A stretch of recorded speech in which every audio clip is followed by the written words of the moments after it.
Buenos días a todos, un feliz sábado. ¿Cómo han estado, amigos televidentes?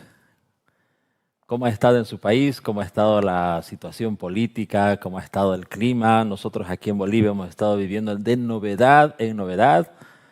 Hemos tenido muchos cambios drásticos en la política, en la economía boliviana. Hemos tenido también muchos golpes fuertes por parte de la naturaleza, ha habido inundaciones, los ríos se han desbordado, ha habido muchas víctimas.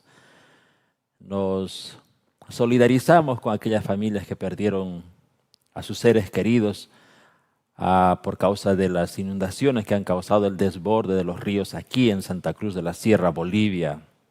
Pedimos a nuestros hermanos también que oren por esas familias. No solo se han perdido vidas, también se han perdido casas, bienes, casas han sido destrozadas, vehículos han sido destrozados, llevados por el agua. Hemos vivido estas últimas semanas muy críticas aquí en Bolivia y recientemente acaba de lanzarse un decreto que afectó la economía. Muchas familias humildes están siendo afectadas. Entendemos que nosotros, como pueblo de Dios, dependemos del soberano, del creador de todas las cosas. Amén. Así usted también en su país, seguramente en otros países hay enfermedades, hay otro tipo de situaciones que preocupan al pueblo de Dios. Pero no debemos afligirnos porque tenemos al soberano, al creador de todas las cosas sobre nosotros. Hoy quiero hablar sobre un tema, es sobre una introducción que hace el apóstol Pablo y que me llamó mucho la atención. Siempre había leído el libro de Gálatas, pero nunca me había detenido en estos 4 o 5 primeros versículos. Dice Gálatas capítulo 6, verso 1. Voy a leer un poquito más grande acá. Gálatas capítulo 6, verso 1. Dice, si usted quiere acompañarme en su casa, donde esté con su Biblia, dice, estoy maravillado, Pablo, que os hayáis alejado del que os llamó por la gracia de Cristo para seguir un evangelio diferente. ¿Cómo? Un evangelio diferente. Pablo está mostrando que hay otro evangelio diferente, pero no el verdadero evangelio. No que haya otro evangelio, dice el verso 7 de Gálatas 1, sino que hay algunos que perturban y quieren pervertir el evangelio de Cristo. Ese otro evangelio diferente también es una perversión del verdadero evangelio. Y todavía dice el verso 8, pero si aún nosotros o un ángel viene y les predica otro evangelio diferente al que nosotros hemos predicado, este sea anatema. ¿Saben qué es anatema? Que sea maldito. Es decir, ese otro evangelio es tan peligroso que Pablo dijo que sea anatema. Como antes os he dicho, también ahora lo repito, si alguno predica, otra vez dice Pablo, un evangelio diferente del que habéis oído de nuestros labios, dice Pablo, sea anatema. ¿Cómo es ese otro evangelio? El verso 10 más o menos describe a ese otro evangelio. Dice, ¿busco ahora el favor de los hombres o el de Dios? ¿O trato de agradar a los hombres? Pues si todavía agradara a los hombres, no estaría sirviendo a Cristo. Ese otro evangelio trata de agradar a los hombres y el verdadero evangelio agrada a Dios. Pero ahora la pregunta es, ¿cuál es ese otro evangelio diferente? Eso vamos a hablar hoy día. Vamos a empezar hoy una serie de estudios, una serie de temas que va a hablar sobre este otro evangelio. La Biblia está lleno de ilustraciones, lleno de indicaciones que nos hablan sobre este otro peligroso evangelio. Un evangelio que se parece al verdadero, pero no es el verdadero evangelio. Vamos a orar juntos antes para pedir sabiduría de lo alto.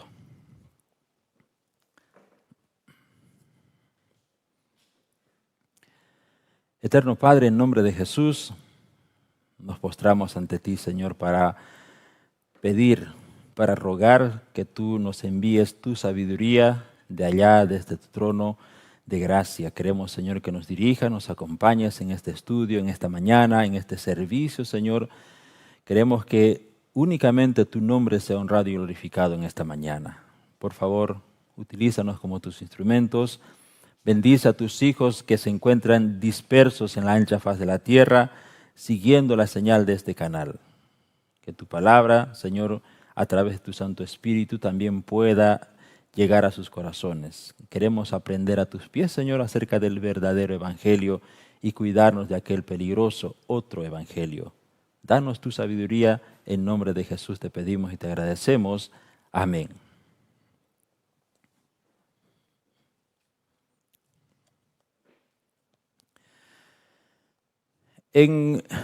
Cuando el hombre pecó, el mundo se dividió en dos. Los que no conocían a Dios, los que no servían a Dios, los que estaban totalmente alejados y enajenados con Dios, y los que creían en Dios, los que conocían a Dios. Entonces hubo dos grupos, pero hay algo interesante. En este grupo de los que conocían a Dios, de los que seguían a Dios, también habían dos grupos. Y creo que el enemigo ha estado trabajando más en esta otra mitad que también está dividido en dos grupos. A ver, ¿cómo que dos grupos? Sí. Cuando Pablo está hablando de otro evangelio, quiere decir que hay un evangelio verdadero y otro evangelio que es muy parecido. ¿Y dónde está ese otro evangelio? Está en este otro grupo de los que creen. Está entre los que estudian la Biblia, entre los que esperan la segunda venida de Cristo. Ahora, cuando Adán y Eva, vamos a ver un poquito de contexto. Cuando Adán y Eva estaban en el Edén, ellos eran felices. No había no había frío, no había dolor, no había enfermedad, no había invierno, no había dolor. Ellos eran felices. Y para mantener esa felicidad, ellos simplemente tenían que obedecer. ¿Qué tenía que hacer Adán y Eva para vivir eternamente feliz, sin hambre, sin sufrimiento, sin enfermedad, sin vejez? ¿Qué tenía que hacer? Simplemente él tenía que obedecer el mandato divino. La condición era una obediencia perfecta a la ley de Dios. Ellos eran hombres perfectos, ellos no tenían vestigio de pecado, eran hombres inocentes frente al pecado. Su naturaleza era perfecta, por lo tanto su obediencia también era perfecta. Y la condición entonces para vivir una vida eterna para Adán y Eva en el Edén antes del pecado era obediencia perfecta a la ley de Dios. No se olviden de eso, mis hermanos. Obediencia perfecta a la ley de Dios. Y ahora la gran pregunta es, ¿cuál era la ley de Dios en el Edén? ¿Cuántos mandamientos tenía? Génesis capítulo 2, si usted quiere buscar en su Biblia, hoy no voy a tener diapositivas, así que usted va a tener que abrir su Biblia. Génesis capítulo 2, versos 16 y 17, dice, y mandó Jehová Dios al hombre diciendo, de todo árbol del huerto podrás comer, pero del árbol de la ciencia del bien y del mal no comerás, porque el día que de él comieres vas a morir. ¿Cuál era la ley? ¿Cuál era el mandato, el mandamiento de Dios en el Edén? Le dijo, y mandó Jehová Dios al hombre diciendo, de todo árbol del huerto comerás. ¿Qué le dijo? Simplemente, Adán y Eva, la orden es, de todos estos árboles vas a comer, pero de este no. ¿Qué tenía que hacer Adán y Eva para mantener la vida eterna, su felicidad eterna? Simplemente él tenía que obedecer. Él simplemente no tenía que comer de ese árbol que Dios le había dicho que no coma. Ustedes ya saben la trágica historia de Adán y Eva. ¿Qué pasó finalmente? Adán y Eva desobedecieron. No cumplieron con la orden, no cumplieron con el mandato. Qué triste. Desobedecieron la orden que Dios les había dicho no hagas. ¿Y qué es desobediencia? En 1 Juan capítulo 3, verso 4 dice, todo aquel que comete pecado infringe la ley, porque el pecado, ¿qué es? Infracción de la ley. Entonces Adán y Eva, a partir de ese momento, a partir en el momento en que ellos rompen el compromiso que tenían con Dios, ellos infringieron la orden divina, la ley de Dios en el Edén. Entonces, a partir de ahí, ellos se convierten en pecadores. Porque pecado, según la descripción de 1 Juan 3:4, dice que es infracción de la ley. Infringieron la ley, se convirtieron en pecadores. Ahora Adán y Eva, como pecadores, pierden el derecho al árbol de la vida. Como pecadores, ahora ya no podían estar en la presencia de Dios.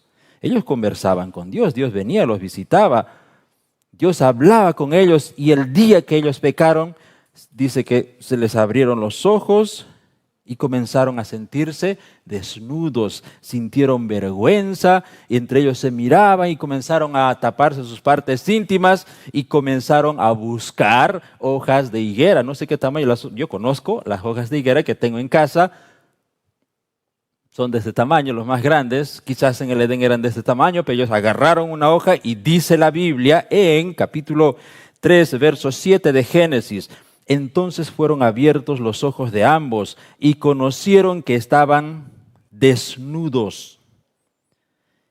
¿Qué hicieron para tapar su desnudez, la vergüenza de su desnudez? Cosieron hojas de higuera y se hicieron delantales. Se taparon esta parte, un poquito acá. ¿Ustedes se animarían a hacer una ropa de hojas de higo? Yo no sé por dónde empezaría, porque al momento de construir esas hojas se rompen, son frágiles. Yo no sé cómo hicieron ropas, no creo que hayan sido ropas. Simplemente agarraron hojas e intentaron taparse. Estaban con unos taparrabos hechos de hojas. Se sintieron desnudos y Dios venía a visitarlos siempre con frecuencia cuando los encontró. Cuando vino aquí no estaban, pero siempre estaban en el jardín, siempre estaban andando felices, contentos aquí. Y dice, Adán, Eva, ¿dónde están? Y finalmente ellos, ¿dónde estaban? Escondidos. ¿Por qué? Porque dice, nos sentíamos desnudos, pero ¿quién les dijo que estaban desnudos? Entonces ahí ellos habían desobedecido la orden de Dios. Y la orden de Dios, ¿qué más decía? Porque el día que comieres ciertamente vas a morir. Qué triste. Romanos 6:23 dice, porque la paga del pecado, ¿qué es? Muerte. Adán y Eva ahora tenían que morir. Adán y Eva estaban escondidos por aquí, por allá, con vergüenza. Entonces Dios tenía que ejecutar la orden. Dios es justo. Dios no podía echarse atrás. Dice Malaquías capítulo 3, verso 6, que Jehová no muda, no cambia. En Jehová no hay sombra de variación. No es como nosotros. Nosotros escribimos con la mano y cuando nos conviene borramos con el codo. Dios no es así. Dios tenía que cumplir porque su mandato, su palabra era ley. Y decía, el día que el hombre pecare debía morir. No era solo una muerte física. Esa muerte envolvía la desaparición total de la humanidad. Era la entrega completa y total de la humanidad a Satanás, porque Satanás fue el que ganó en ese momento una batalla. Entonces, Adán y Eva tenían que ser ejecutados. Yo no me imagino cómo se siente una persona. A veces la vemos, yo a veces pensé, Adán y Eva, estaban felices, ya, Señor, ¿a qué hora me vas a matar? ¿A qué hora vamos a morir? ¿Será que Adán y Eva decían eso? Un sentenciado a muerte, yo nunca he estado en ese lugar, pero solo por imaginarme, solo imaginándome que yo tenga una sentencia y me digan, Eduardo, mañana, a esta hora, ¿qué hora es ahora? A las 9:30 de la mañana, te van a ejecutar. ¿Y cómo va a ser mi ejecución? Te van a ahorcar. o te van a poner gotitas y vas a morir de a poco. ¿Cómo se sentiría una persona? ¿Cómo se sentiría usted? ¿Dormiría esa noche? Yo no creo que podría dormir. Adán y Eva estaban ahora sentenciados, estaban esperando ahora la ejecución de su sentencia. ¿Por qué? Porque ellos mismos habían pecado. Entonces ellos estaban agachados, temblando de miedo, avergonzados, tapados con unas hojas de higuera. Por primera vez ellos habían sentido el dolor del pecado. Nunca antes habían tenido esas sensaciones. Ahora Adán y Eva estaban esperando que se ejecute. Entonces Dios desciende y dice, tenemos que exterminar a Adán y a Eva. En ese momento, cuando se iba a ejecutar la muerte para Adán y Eva, alguien se interpone entre Adán y Eva, diciendo, no lo mates, por favor, no lo mates. Yo voy a morir por él. ¿Saben quién era ese personaje? Era Cristo. Por eso nosotros existimos, por eso Adán pudo tener hijos y nosotros estamos acá. Porque uno, en vez de Adán, se ofreció para morir. Y Adán salvó su vida. No fue exterminado eternamente. Por supuesto que Adán tuvo que pagar el precio del pecado, las consecuencias de su pecado. Comenzó poco a poco a degradarse. La naturaleza y todo su entorno también sufrió las consecuencias del pecado. Pero qué hermoso.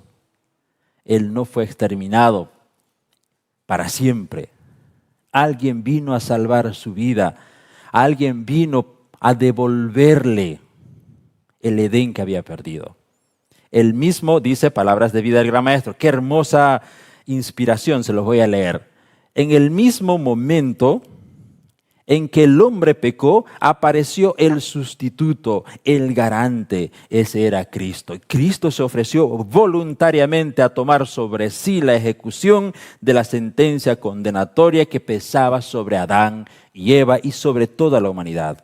Ante la corte del cielo, delante del universo, se puso en lugar del pecador y cargó con la culpa, cargó con la vergüenza del pecado, tan repugnante a la vista de Dios. Qué hermoso.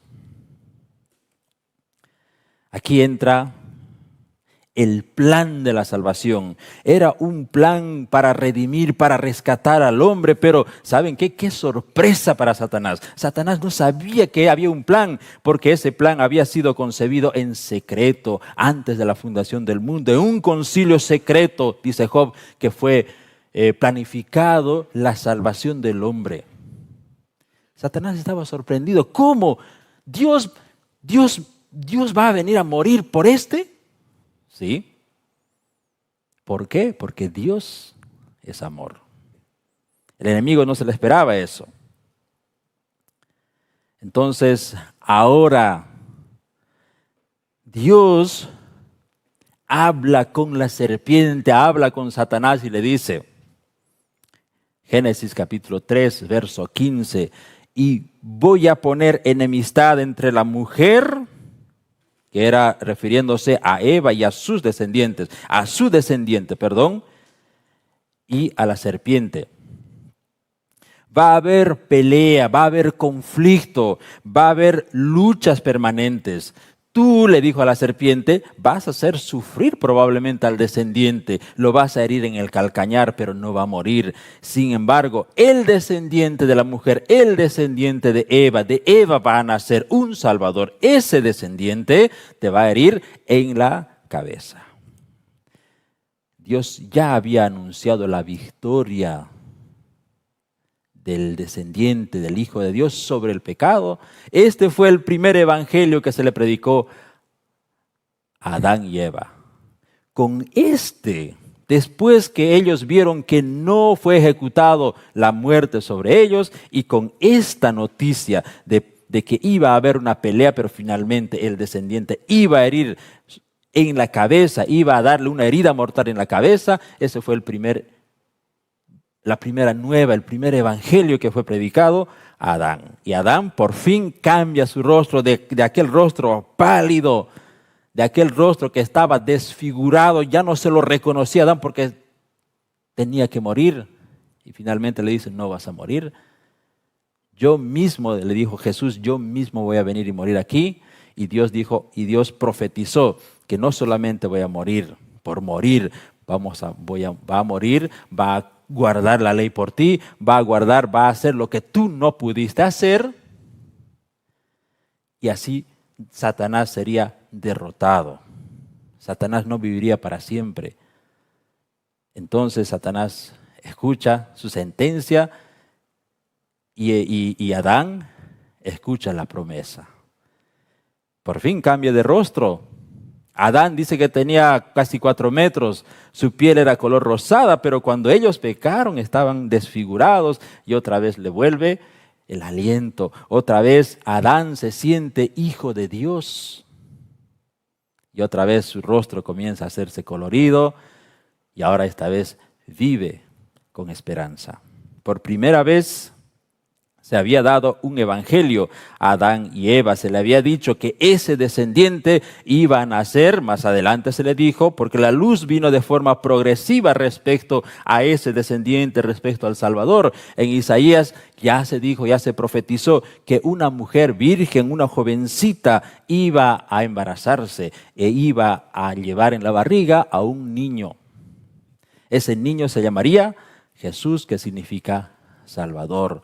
En otras partes dice que ese niño se llamaría Emmanuel, porque ¿qué significa Emmanuel? Era Dios con nosotros, porque Dios mismo se iba a encarnar y iba a venir a vivir aquí en esta tierra. El hombre, queridos hermanos, el hombre estaba siendo salvo, no porque él haya hecho algo. Adán, ¿qué hizo para que Jesús venga a sustituirlo?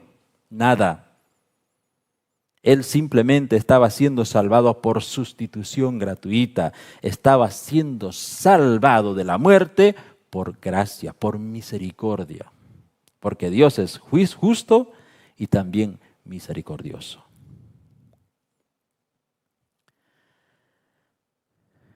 A través de todas las épocas, el Salvador fue prefigurado.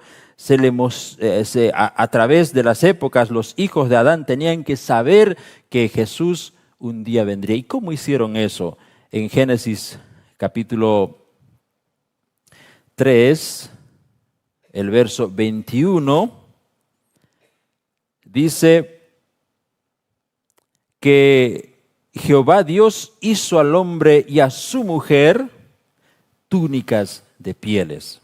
Qué interesante. Dios mismo tuvo que en ese momento mostrarle a Adán y Eva las consecuencias del pecado y a la vez mostrarles la promesa de la salvación. Se mató un cordero. Dios mismo tuvo que matar un cordero y se le dijo a Adán y Eva, así como este cordero está muriendo, así el Hijo de Dios un día va a nacer y va a morir por tu pecado. Por tu pecado, por los pecados de tus hijos, por los pecados de los hijos de tus hijos y por las generaciones que acepten el Salvador. No era fácil. ¿Cómo se habrá sentido Adán ver una ovejita ser muerta por él? Después él tenía que sacrificar una oveja por sus pecados. Y no solo eso. Dios era un Dios Padre, un Dios misericordioso. Los vio. ¿Cómo estaban ellos? Aún después de haber sido perdonados, haber sido su muerte, haber sido sustituido por otro, ellos estaban todavía con las hojas de higuera, avergonzados. Sentían vergüenza, tenían unos vestidos frágiles, unos vestidos que no cubrían prácticamente nada, se avergonzaban delante de Dios, pero Dios no permitió eso, no los humilló. ¿Qué hizo Dios? Dice Génesis capítulo 3, 21, Dios hizo túnicas para ellos,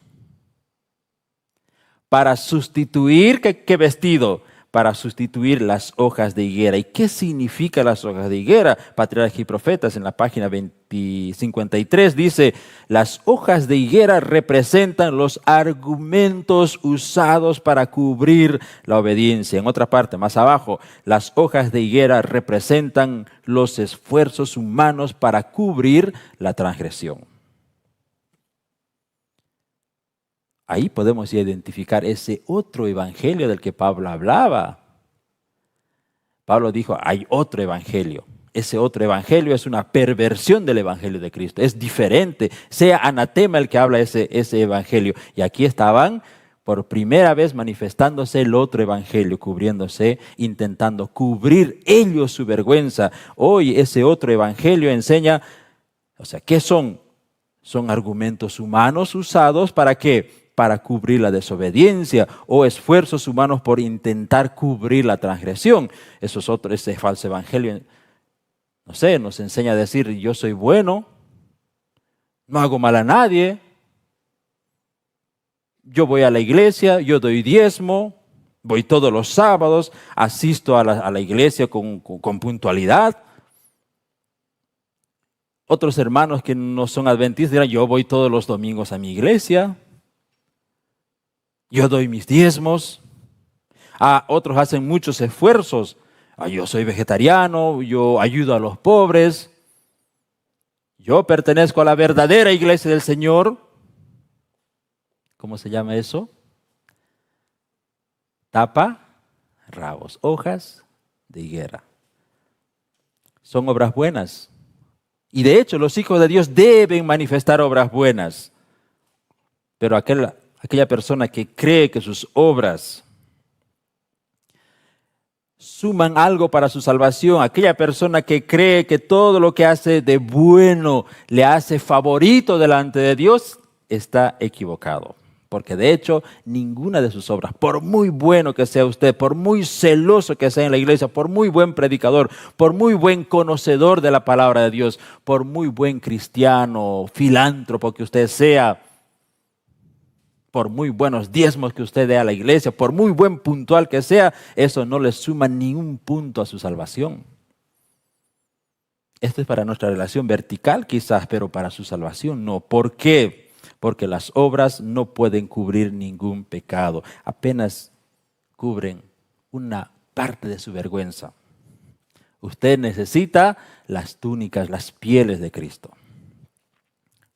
Efesios capítulo 2, verso 8 y 9 dice, porque la salvación no es por obras. Gálatas 2:16, por las obras de la ley nadie va a ser justificado, nadie será salvo. ¿Saben por qué? Porque en Isaías nos da otra ilustración de la situación del hombre. Desde 1:6, Isaías, desde la punta del pie hasta la cabeza no tienen nada sano, todo está herida. Todo es hinchazón, todo es llaga abierta, nadie se ha curado, nada se ha curado, ni vendado con ungüento.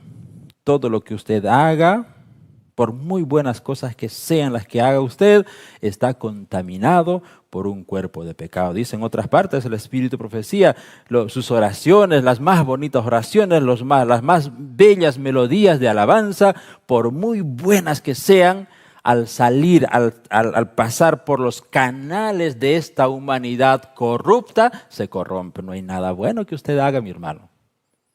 ¿Y cómo es salvo entonces? ¿Acaso el hecho de venir a la iglesia, estar aquí sentado, no suma algo para mi salvación? No.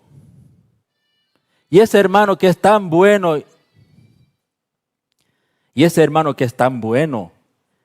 ese seguramente sí va a ser salvo. ¿Por qué? Porque es muy bueno, siempre está predicando, siempre está haciendo obra misionera. ¿Suma algo para su salvación? No. ¿Cómo se salva entonces el hombre? ¿Cómo nos salvamos nosotros? De la misma forma en que se salvó Adán. Cuando usted peca y usted acepta la sangre de Cristo, usted dice, perdón, me equivoqué, en ese momento usted debería morir. En el momento en que usted peca, pero cuando dice perdón, ¿quién viene? Es el mismo Jesús que estaba allá en el principio, que se interpuso entre Dios y el pecador y dijo, por favor no le mates. ¿Cómo se salva usted? por sustitución. Alguien muere en lugar de usted. Usted no muere. Génesis 3:21 habla de que un animalito fue prefigurando ese sustituto que era Cristo. Y cada vez que Adán pecaba, él tenía que matar un cordero. Caín tenía que matar un cordero. Abel tenía que matar un cordero. Y los demás creyentes tenían que matar un cordero cada vez que ellos pequen para que ellos no mueran. ¿Y a quién representaba ese cordero? Juan el Bautista, cuando estaba en el río Jordán bautizando y lo ve venir a Jesús desde lejos y lo identifica y dice, ese es el Cordero de Dios que quita el pecado del mundo. Primera Pedro 1:18 y 19 dice, sabiendo que fuisteis rescatados, no con cosas corruptibles como oro y plata, sino con la sangre preciosa de Cristo, como de un cordero sin mancha y sin contaminación. ¿Quién era ese cordero? ¿A quién representaba ese cordero? A Jesús. A partir de ese cordero, Adán gozaba del perdón, Adán gozaba de libertad, Adán gozaba del privilegio de seguir viviendo. Adán fue salvo por la fe.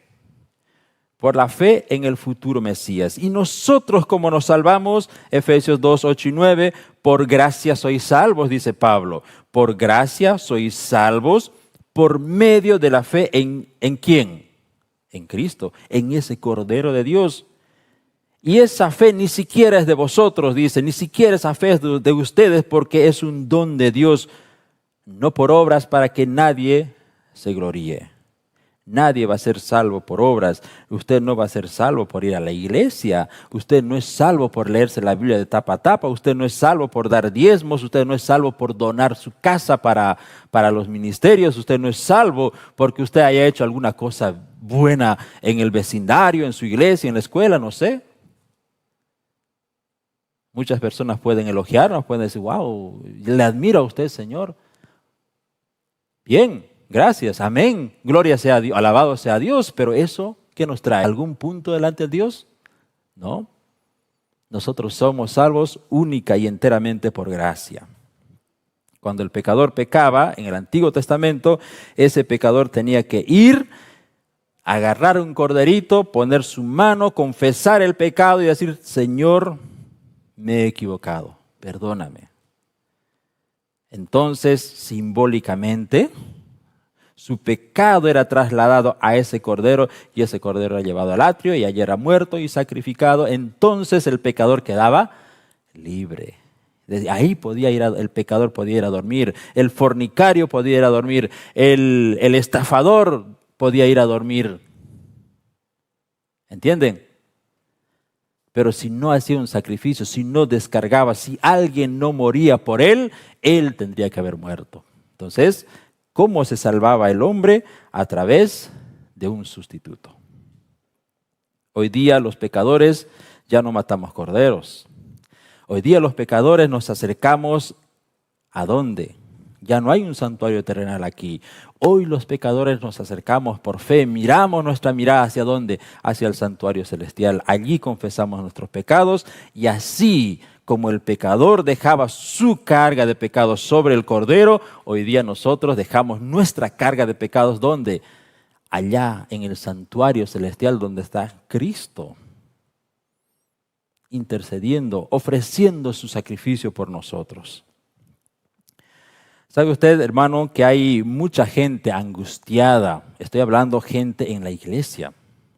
Gente en las iglesias angustiadas, deprimidas, frustradas dentro de las iglesias. No están satisfechas con su vida. Quieren agradar a Dios, pero no pueden. Quieren hacer algo bueno, pero se frustran. ¿Saben por qué? Porque intentan cubrir sus culpas con sus buenas obras. Y la única manera, hermanos, de alcanzar la paz, de vivir una vida feliz, una vida con una conciencia no culpada, es mirando a la cruz, mirando a aquel sustituto. Estoy seguro que en esta mañana muchos nos están mirando, muchos de nuestros amigos televidentes que nos están mirando, están luchando contra algún tipo de vicio. Sé que hay muchos que están luchando contra el alcohol, contra las drogas. Estoy hablando dentro de la iglesia. Usted es adicto a la pornografía, es adicto a las mujeres. Usted fue infiel a su esposa, usted fue infiel a su esposo. ¿Usted ha estafado alguna vez a alguien? ¿Ha sido usted un mal hijo que ha provocado lágrimas en sus padres? ¿Cómo se siente? ¿Usted ha sido un mal padre, ha abandonado a sus hijos sin responsabilidad? ¿Cómo se siente? No debe ser fácil. ¿Usted lucha contra su carácter defectuoso? Pues no se preocupe. Yo también tengo pecados. Todos tenemos pecados, todos somos pecadores, solo que cada uno arrastra con un tipo de pecado, con un tipo de carga. Pero imagínese usted arrastrando un pecado del cual usted quiere librarse y no puede. Le quita el sueño por las noches, usted no puede dormir en paz con semejantes pecados. Mi amigo televidente, usted no puede, usted no debe cargar con sus pecados porque el pecado oprime. El pecado destruye, agota al ser humano emocionalmente, moralmente y espiritualmente. Usted, mi amigo televidente, no está hecho para soportar el pecado sobre sus espaldas. Usted no debe llevar esos pecados. Por eso Dios creó un medio. Ese era Jesús. Nosotros, dice Isaías, capítulo 53, verso 5. Este es un texto que nos puede aliviar. Nosotros tenemos que colocar nuestras cargas sobre el sustituto, sobre el Cordero que vino a cargar nuestras culpas. Eso dice la Biblia, así dice la promesa, así dice la palabra de Dios. Isaías capítulo 53, versos 5 y 6. Mas Él herido fue por nuestras rebeliones. Él, Jesús, fue molido por nuestros pecados. El castigo de nuestra paz fue sobre Él. Por su llaga fuimos curados. Jehová cargó en Él el pecado de todos nosotros. Usted no debe desesperarse. Mi querido hermano, usted tiene que liberarse. No importa en qué nivel de pecado usted esté, en qué fango del pecado usted esté revolcándose, no importa. Usted tiene que acercarse a Cristo. No intente hacer otra cosa sino acercarse a los pies de Cristo, confiese su pecado, confiese, así como se hacía en el Antiguo Testamento, un pecador. ¿Quiénes llevaban, yo pregunto, quiénes se sentían motivados a llevar un corderito al atrio? No eran los que estaban sanos. No eran aquellas personas que estaban a cuentas con Dios, eran los pecadores. Eran aquellas personas que sí necesitaban un sustituto. ¿Quiénes acudían al santuario? ¿Quiénes hoy deben acudir al santuario? Es usted, mi amigo oyente. Es usted que está luchando con la carga, con la culpa, con la conciencia de haber hecho mal, de no haber podido hacer aquello. Tenemos que ir al santuario. ¿Y cómo nosotros vamos al santuario? ¿Cómo hacemos para quitarnos esa carga de encima que nos deprime, nos estresa, nos genera angustia, dolor? No hayan felicidad en el Evangelio. ¿Cómo hacemos? Juan capítulo 1, 9, un versículo muy conocido, muy profundo. ¿Qué dice? Si confesamos nuestros pecados, si usted lleva sus pecados al santuario celestial, los confiesa, dice la Biblia, Él es fiel y justo para perdonar, para quitar esa carga de usted. Dice Isaías, Él cargó el pecado, Él va a cargar con ese pecado. Usted no puede cargar solo con su pecado. Dice Camino a Cristo. Les invito a que ustedes consigan ese pequeño libro. Es muy, muy hermoso. Camino a Cristo es un libro chiquito, no tiene muchas páginas, 13 capítulos apenas. Dice en el capítulo 5, al colocar el pecador su culpa sobre Cristo, el pecador encuentra descanso. Qué hermoso. ¿Por qué tanta gente se suicida? ¿Por qué muchas personas no logran encontrar la paz, no duermen? ¿Por qué tantas personas buscan un escapismo de la realidad y se intentan, no sé, escapar en las drogas, en el cine, en la música? No se sienten bien, vamos a prender la tele y ven la tele y quieren olvidar sus problemas. Apagan la tele, vuelven los problemas. Otros se van a beber. ¿Por qué? Hay muchos jóvenes que buscan escapar de la realidad poniéndose unos audífonos y música fuerte porque no se sienten bien, porque la novia, porque el amigo, no sé.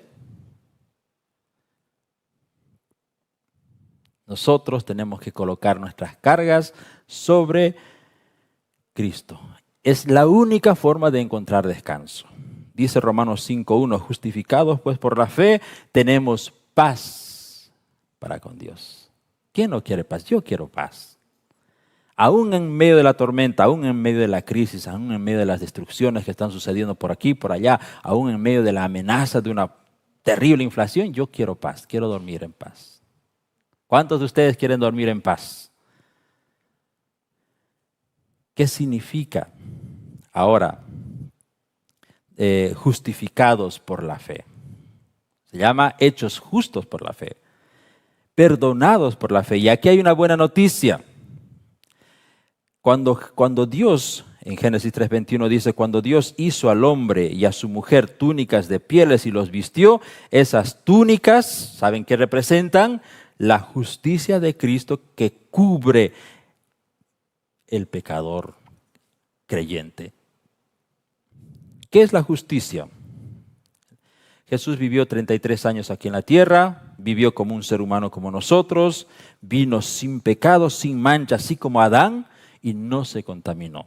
Vivió 33 años, murió en la cruz, fue amedrentado, se burlaron de él, fue tentado muchas veces, sufrió todas las tentaciones que nosotros podemos sufrir, pero nunca se contaminó por el pecado y finalmente muere victorioso sobre el pecado en la cruz del Calvario y un día o 2 días después resucita victorioso sobre la muerte. Ese es Cristo. Entonces en Hebreos dice que después de aquí Él se fue al cielo y ahora está allá en el cielo donde está intercediendo por nosotros en la presencia de Dios. ¿Y cómo intercede Jesús en lugar de usted? ¿Sabe cómo hace? ¿Sabe qué significan las vestiduras?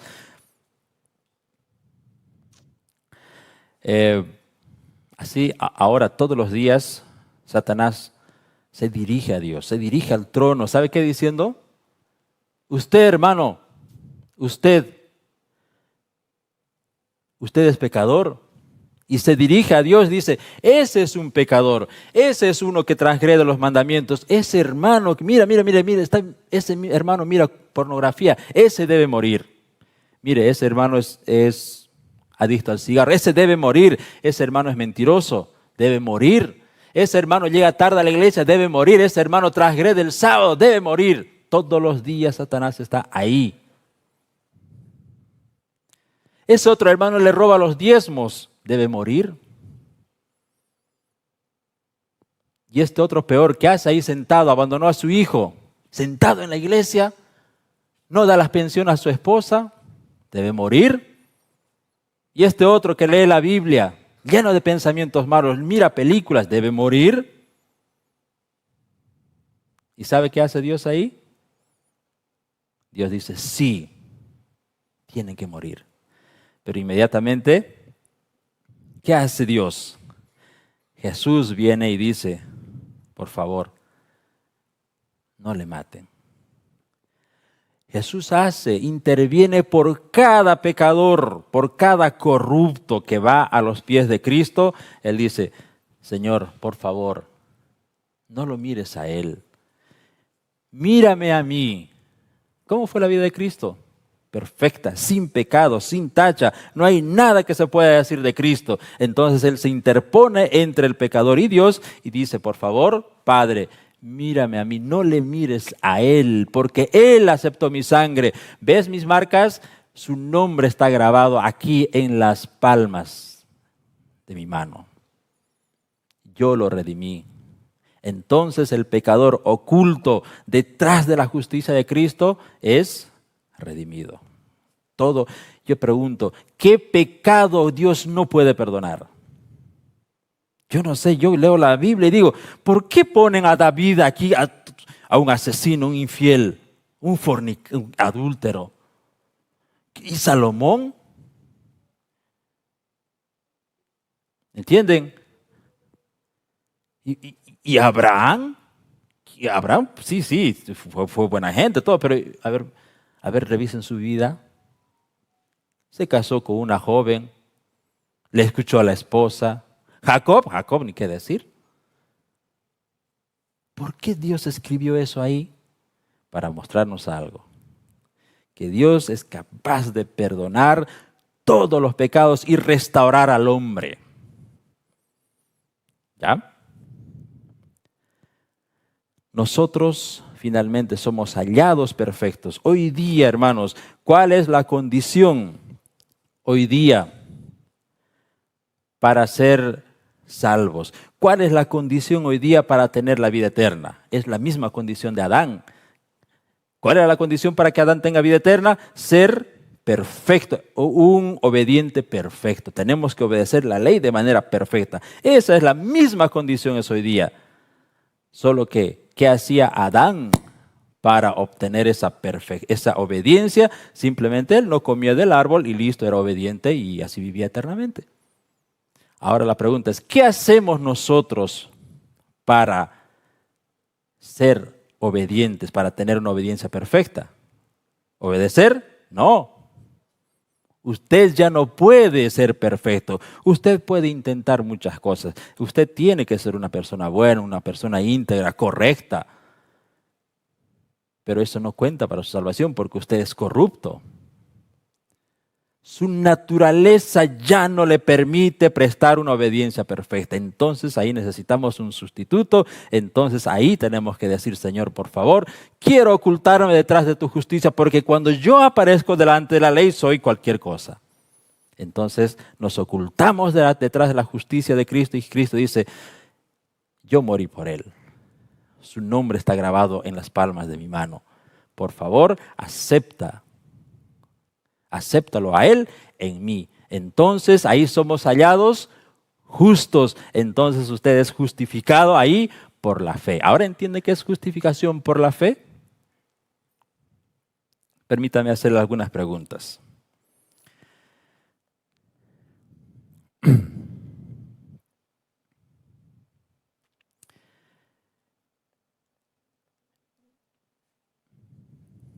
Cuando voy a leer un párrafo.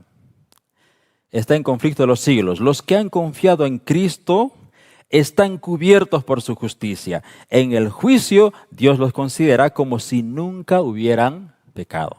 Qué hermoso. Así, hermanos, nosotros somos salvos. Yo soy salvo por la fe. Usted es salvo únicamente por la fe.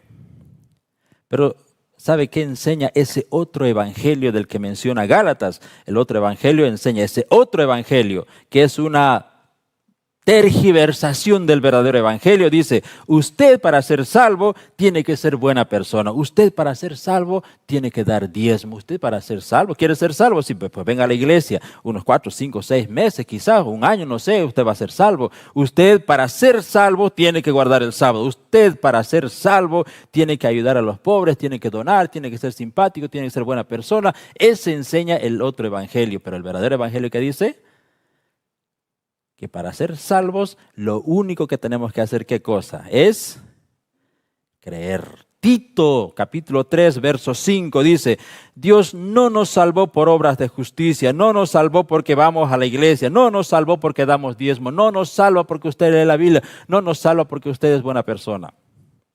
Nos salvó no por obras de justicia que nosotros hubiéramos hecho, sino por su misericordia, por el lavamiento de la regeneración y por la renovación del Espíritu Santo, para que justificados por su gracia viniésemos a ser herederos según la esperanza de vida eterna.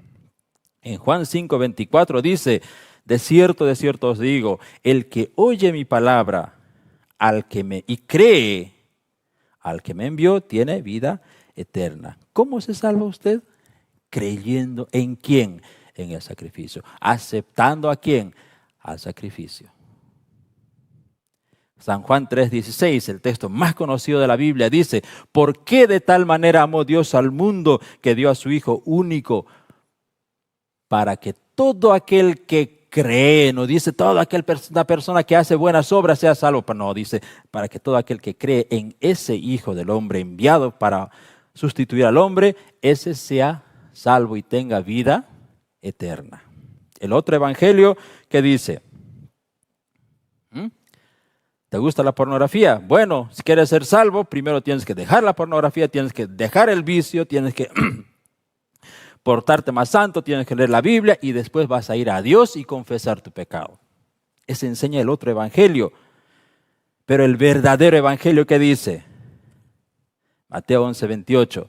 Venid a mí, todos los que estáis trabajados, cansados, todos los que tienen vicios, heridas, adicciones, enfermedades, vengan, yo les voy a dar descanso. Yo voy a aliviar sus cargas. El otro evangelio dice: no, primero tienes que ser buena persona para ir a Dios. ¿Y con qué cara vas a ir a confesar tu pecado? Mírate a vos, que sos un pecador. El que es ladrón, al que es estafador, el otro evangelio dice: no. Primero tú tienes que cambiar, tienes que dar los diezmos, tienes que hacer buenas cosas, después te vas a bautizar y después vas a ir a Dios a ver si Dios te salva. El otro evangelio, el evangelio verdadero, le dice en Hechos 16:31, cree en el Señor Jesucristo y serás salvo tú y tu casa. Hermanos, al lado de la cruz había un ladrón. Al lado de Cristo había un ladrón. Ese ladrón se reconocía como pecador. Ese ladrón le miró a Cristo y dijo: por favor, yo sí soy ladrón, tú no, ¿qué hiciste tú para estar aquí? Tú no deberías estar aquí, nosotros sí merecemos morir. Reconoció su pecado, confesó a Cristo. ¿Y cuál fue la respuesta de Cristo? De cierto te digo, hoy te garantizo tu salvación por tu fe.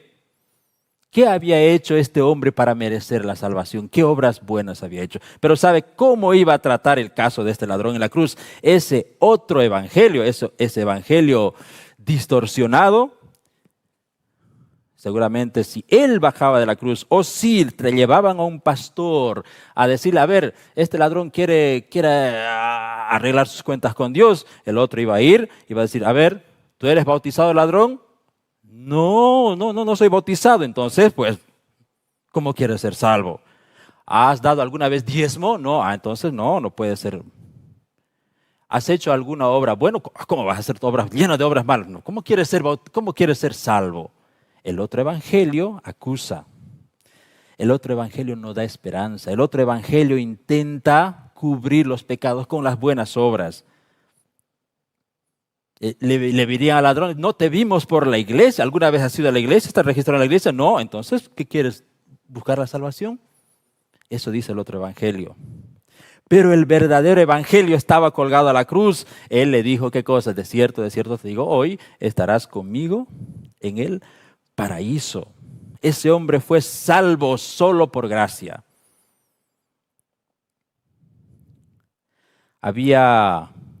Termino con esto. Había un señor, un soldado. Esta historia está relatada en Hechos capítulo 16. Había un soldado encargado de una cárcel de alta seguridad en Filipos. Había muchos presos peligrosos. Entre ellos, no eran peligrosos, pero entre ellos estaban Pablo y Silas. Ellos cantaban allá adentro. Los otros gritaban, maldecían los otros presos, pero ellos cantaban, agradecían a Dios. Un día estaban en la cárcel ellos. Y el carcelero de Filipos miraba: qué personas diferentes, ¿no? Pero en la noche ocurre un terremoto y se abren las puertas. Y Pablo y Silas dicen, por favor, no se escapen. ¿Por qué se van a salir? Los otros querían escapar. Especialmente las puertas de Pablo y Silas estaban todos abiertos. Entonces este soldado romano, por honor, agarró una espada y dijo, estos todos escaparon, a mí me van a matar. Entonces por honor mejor me mato. Así como los samuráis, ¿no? Estaba por infligirse la espada y Pablo y Silas dicen, por favor, no te mates, estamos aquí. ¿Qué? Ustedes están aquí, ¿por qué no se escaparon? ¿Por qué tenemos que escapar? Nosotros no hicimos nada. Entonces este hombre era un griego romano, hablaba latín, adoraba a muchos ídolos, a Júpiter, a Minerva, a Saturno. Este carcelero estaba cuidando a otros presos. Y seguramente entablaron una pequeña conversación y le habrían dicho, ¿por qué no se escaparon ustedes? No, porque no hicimos nada. ¿Y por qué están presos aquí? Porque nosotros predicamos un evangelio y un momento de conversación hasta que el carcelero fue tocado por Dios y le dice, señores, me impresiona el mensaje que ustedes tienen. ¿Qué debo hacer para ser salvo? Ese otro evangelio, ¿saben qué le hubiera respondido? Ese otro evangelio le hubiera dicho, bueno, primero tienes que dar tu diezmo, primero tienes que guardar el Shabbat, primero tienes que asistir a la sinagoga, tienes que leerte toda la Torá, tienes que circuncidarte, después vamos a ver si sos salvo. Pero ¿qué le dijeron? ¿Qué le decía el verdadero evangelio a este carcelero? ¿Qué le dijo? ¿Cuál fue la respuesta? De los portadores del verdadero evangelio. Uno de ellos era Pablo. ¿Qué le dijo? Ellos le respondieron, Hechos 16, 26. Cree en el Señor Jesucristo y serás salvo, tú y toda tu casa. No sabemos cómo vivió él después. Pero él, ¿cómo es el evangelio? ¿Qué necesitamos para ser salvos? Confesión, creer, y en ese momento tus pecados son perdonados. Por supuesto, no estoy diciendo que las obras no tienen... Sí, todos los perdonados son salvos. Todos los perdonados son transformados. Una mujer, le arrojaron a una mujer delante de Jesús, le dijeron, mira Jesús, ahí está. Esta mujer la hallamos en adulterio, infiel a su esposo, mire cómo está ahí. A ver, ¿qué vas a hacer? La ley dice que ella debe morir, a ver, ¿tú qué haces? Después de reprenderlos, ¿qué hace Jesús? Jesús dice, mujer, ni yo te condeno. Vete y no peques más. Hoy día es difícil dar un perdón así. Los hombres hemos puesto límites al perdón a través de las reglas de las iglesias. Y eso está mal. Nosotros los hombres hemos puesto límites a muchas cosas cuando Dios extendía su perdón de manera libre para todos. Que Dios nos bendiga. ¿Cómo está usted? ¿Cómo está su fe? ¿Está preparado para recibir a Cristo si Cristo viniera hoy? ¿Está usted preparado si Jesús nos dijera, hermano, Jesús viene a la 1 de la tarde, ¿usted está preparado? ¿Cuál sería su respuesta? A Juan, cuando estaba en la isla de Patmos, Jesús se le presentó y le dijo, Juan, yo ya estoy viniendo. ¿Estás preparado? ¿Qué respondió Juan? Juan, en Apocalipsis 22:20 dice, amén. Sí, Señor, estoy preparado porque he recibido tu salvación por gracia. ¿Usted está preparado para ver al Señor? ¿Usted está preparado para ver al Señor? Sus pecados han sido depositados en la sangre del Cordero. Usted ha confesado sus pecados, ha transferido sus cargas allá al santuario. Si no lo ha hecho, hágalo. Usted va a sentir una experiencia diferente.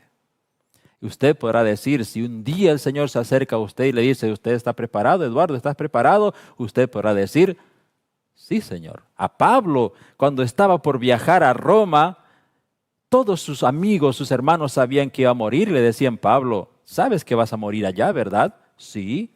¿Estás preparado para la muerte? ¿Saben qué respondió? Yo termino con ese texto. Pablo respondió así en 1 Timoteo 2:15.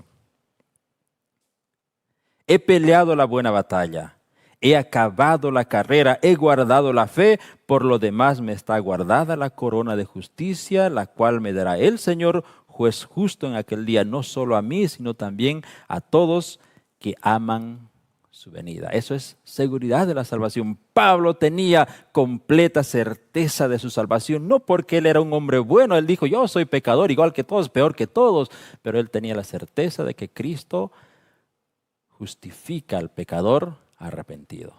¿Cuál es su fe? ¿Cuál es su confianza en Dios? Meditemos sobre esto. Amén. Vamos a orar.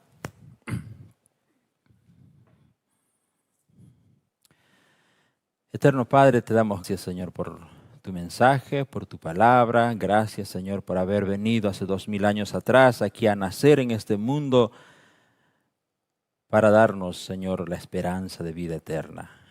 Gracias por haberte encarnado, Señor, por haber cumplido tu promesa, por haberte ofrecido, Señor, como nuestro sustituto.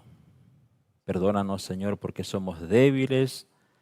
Muchas veces, Señor, participamos como los que estaban en Jerusalén en el día de tu crucifixión. Muchas veces con nuestros actos, Señor, tiramos las piedras, te escupimos, te ofendemos, te causamos dolor. Perdónanos, Señor.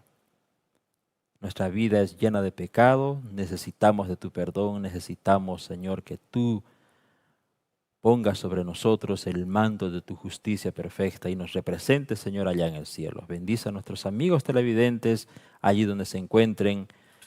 Sé con ellos, acompáñalos, Señor. Te pedimos también, Señor, por aquellas familias que están sufriendo la ausencia de sus seres queridos que han sido víctimas de los desastres naturales. Sé con ellos, Señor. Alivia su sufrimiento, provéelos lo necesario y utilízanos a nosotros como tu instrumento si podemos ayudar en algo. En nombre de Jesús te damos gracias. Amén.